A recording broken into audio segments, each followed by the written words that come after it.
continuar falando do legado deixado pelo Papa Francisco, a gente recebe agora a irmã Regina da Costa Pedro, que é diretora nacional das Pontífices Obras Missionárias. Oi, irmã, seja muito bem-vinda à programação aqui da TV Aparecida. Um prazer recebê-la aqui para a gente falar do legado de Papa Francisco. Muito obrigada, Rayane, Jefferson, Padre Tiago, Eduardo, todos vocês que estão aí. Muito obrigada também por esse convite. Posso dizer um prazer, é uma tristeza também, mas é um momento no qual muitos sentimentos estão misturados, né? Tem muita gratidão, muita gratidão por aquilo que o Papa Francisco foi e por aquilo que ele fez por nós, pela nossa igreja. E fez muito, por isso somos muito gratos, né? Principalmente, né, irmã, esperançosos com o que vem pela frente. Logicamente que Exatamente. A gente sente a ausência dele, essa ausência física, mas parece que o Papa Francisco ainda continua entre nós, né? Com tudo que ele construiu para a nossa igreja. Sem dúvida nenhuma, continua e continuará por muito tempo. E nesse momento, de modo particular, eu acredito que a presença dele é uma presença de grande intercessão, é uma presença, assim, para nos tranquilizar o coração e nos preparar para aquele que Deus já preparou para sucedê-lo. Eu acredito muitíssimo que o Papa Francisco, neste momento, está intercedendo também por toda a Igreja, por essa intenção, não é? Para esse próximo conclave.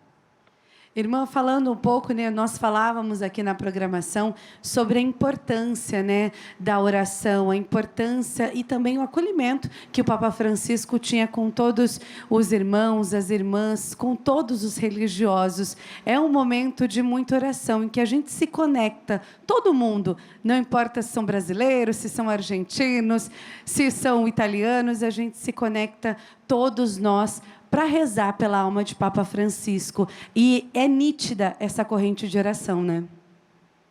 Sim, porque o Papa Francisco, eu falando um pouco daquilo que me diz respeito de modo particular no meu serviço à igreja, aqui das Pontifícias Obras Missionárias, nós somos realmente uma rede, sempre nos apresentamos assim, uma rede de solidariedade e de oração a serviço da missão Adigentes.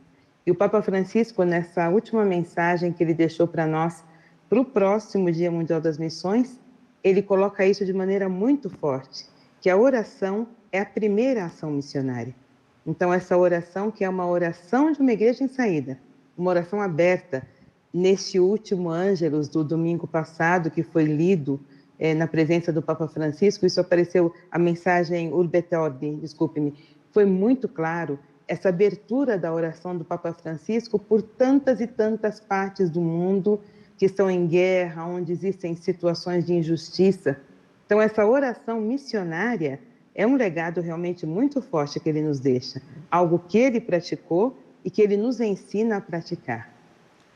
Papa Francisco, né, irmã, desde o início do seu pontificado, foi um missionário. E ele sempre esperou isso de nós cristãos, que fôssemos também missionários da paz. A gente estava acompanhando agora há pouco, a senhora estava falando, essas viagens que o Papa Francisco, como missionário, ele fez durante todo o seu pontificado. Viagens apostólicas internacionais, inclusive foi a países nunca visitados por um Papa. E ele esteve lá, justamente em busca desse diálogo com outras religiões, a busca pela paz, principalmente, né? Eu me lembro quando ele esteve na Terra Santa e uniu esses dois aí que estão aparecendo nessa imagem, né? Shimon Peres, então presidente de Israel, Mahmoud Abbas, presidente da Autoridade Palestina, e fez com que os dois fossem juntos para construir essa paz.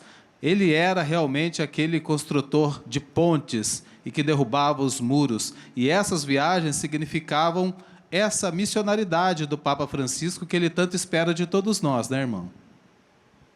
Exatamente. Papa Francisco, quando ele falava tanto desse fato que a igreja tem que sair, a igreja tem que sair e não era sair uma saída sem rumo, é sair em direção às periferias, que ele nos falou tanto dessas periferias, então periferias existenciais, periferias geográficas, mas eu diria também que é um sair em direção a todas as fronteiras, abatendo as fronteiras, abatendo os muros. O Papa Francisco, ele foi o Papa que, na sua atividade, na sua palavra, nas escolhas que ele fazia, como você bem disse agora, dos locais a serem visitados, ele foi aquele que fez com que esses muros se abatessem, não é? Esses muros que tantas vezes são erguidos entre as diversas fronteiras, se abatessem para que fossem construídas pontes. Pontes de diálogo, pontes de abertura, pontes de acolhida do outro e do outro diferente. E esses muros, essas fronteiras, nós sabemos muito bem que são fronteiras físicas, que foram construídas, cercas que foram levantadas, mas existem tantas fronteiras também simbólicas. E essas fronteiras também, Papa Francisco queria bater. As fronteiras que nos separam homem e mulher, a fronteira do machismo, a fronteira do racismo, que nos separa por causa da cor da pele, a fronteira da intolerância, que faz com que as religiões diferentes ou os modos de pensar diferentes sejam realmente barreiras entre nós. Todas essas fronteiras simbólicas também foram atingidas pela ação, pela palavra, pelas escolhas e pelo testemunho, como as imagens nos mostram aí do Papa Francisco. Esse nome Francisco não foi à toa, né? Francisco foi o homem realmente, foi Francisco e este Francisco, o homem que construía pontes, Isso tudo em favor da paz. Me chamou a atenção, eu até pedi para a Rayane só para fazer essa observação, que no testamento o Papa Francisco pediu, né, que fosse sepultado uma sepultura simples diante do ícone de Nossa Senhora na Basílica de Santa Maria Maior, devido à sua devoção mariana, e apenas uma inscrição, né, irmã? Francisco. Que diz tudo, né? Diz tudo sobre tudo. O nosso Papa, né? Rayane, desculpe, viu? Imagina, a gente está aqui para conversar e para relembrar esses momentos de Papa Francisco. Irmã, você falava uma coisa que chamou muita atenção, a gente vê tudo que Papa Francisco construiu com diálogo, né? Mas não só falando o que deveria ser feito, vivendo na prática essas pontes, construindo essas pontes com a vivência dele, com todas as visitas que ele fazia, as reuniões que ele tinha, e esse diálogo, ele vivia o que realmente pregava na prática, né? Exatamente, Rayane. E nessa questão do diálogo, eu não posso deixar de sublinhar também esse diálogo que ele quis ter com as mulheres na igreja. Eu fiz uma experiência que para mim foi muito marcante, agora ainda mais, porque foi a penúltima vez que eu vi Papa Francisco, foi em abril, foi nesses dias mais ou menos, foi em abril do ano passado, quando ele tinha programado entre as duas sessões do sínodo, ele quis convocar 4 reuniões com o Conselho de Cardeais, no qual ele chamou mulheres para falar sobre diversas questões da participação das mulheres na igreja. E eu participei do 3º encontro, cada vez íamos 2 convidadas, os encontros eram todos organizados pela irmã Linda Poker, uma irmã salesiana que trabalha na Universidade das Salesianas em Roma, e ela foi chamada para organizar os encontros, e cada vez ela levava 2 convidadas. E eu participei do 3º encontro, no qual se falava da questão de homens e mulheres na igreja, uma questão de cultura. E a experiência que eu fiz naquele encontro, mas que depois eu penso que que possa se estender também aos outros 3 encontros, dos quais eu não participei, mas que tinham outras mulheres convidadas, foi esse exemplo do Papa, que em todo o processo da sinodalidade, ele reconhecia que a igreja tinha uma dívida de escuta para com diversos sujeitos que não tinham sido adequadamente ouvidos na igreja, e as mulheres estavam um pouco no topo dessa lista, e ele deu esse exemplo.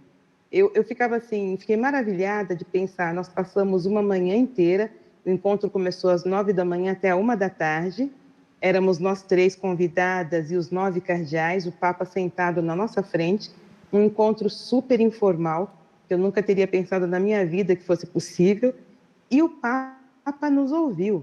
Éramos eu e essa outra professora, professora Estela Mora, da Universidade Gregoriana de Roma. Nós tínhamos 40 minutos de fala. Era impressionante como o Papa Francisco acompanhava aquilo que nós falávamos e, no final, entrou em diálogo conosco, conversando, perguntando sobre a nossa fala. Então, de fato, ele não disse simplesmente que era necessário que as mulheres fossem ouvidas na igreja. Ele quis dar o exemplo. e propiciou também aos 9 cardeais que estavam ali presentes com ele nesses momentos, né, que foram 4 momentos, essa experiência de ouvir mulheres. Não ouvir falar das mulheres, mas ouvir o que as mulheres mesmo tinham a dizer. Então, isso só para confirmar que a questão do Papa Francisco não eram só palavras, não é? Eram palavras e práticas que acompanhavam e que encorajavam a Igreja a caminhar nessas direções. Pois é, não foi só o Papa que deu abertura às mulheres na igreja, mas aquele que quis ouvir o que as mulheres tinham para dizer, né? O que é o mais importante, né? Com a sua ação prática. E esse exemplo que o Papa Francisco nos deixa, que é o que a gente espera que seja seguido a partir de agora. Irmã, quero agradecer muito a participação da senhora conosco nessa programação especial do Papa Francisco, para que a gente possa fazer a justa homenagem a memória do Santo Padre. Muito obrigado, sempre bem-vindo aqui à TV Aparecida. Eu é que agradeço às Pontifícias Obras Missionárias do Brasil, com uma parceria muito grande com a TV Aparecida, sim, porque a mãe é missionária, e a igreja é missionária, é missão também. Muito agradecida.